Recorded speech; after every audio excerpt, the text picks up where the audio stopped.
Ito yung pananim ng tatay ko, yung farm ba. Sa ilalim ng mga nyug. Ayan o. Nahanap yung lagyan namin ng buko.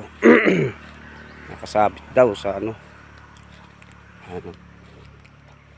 Priskong prisko yan.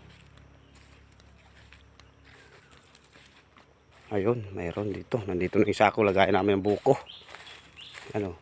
Nag-harvest na rin kami ng patula kanina. Ang dami, nandun sa bahay. Ano, yung patula niya.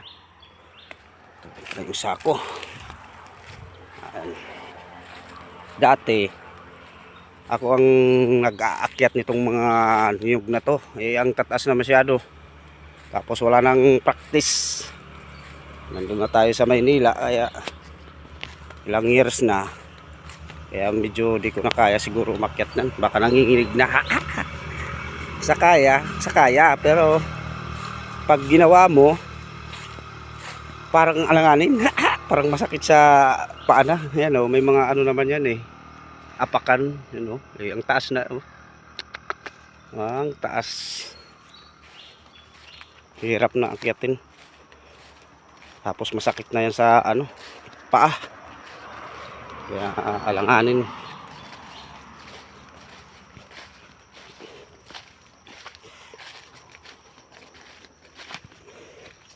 Yan.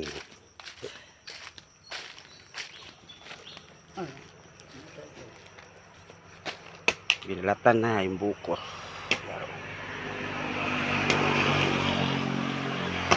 Binalatan na datay. Binalatan para hindi mabigat masyado. Yan.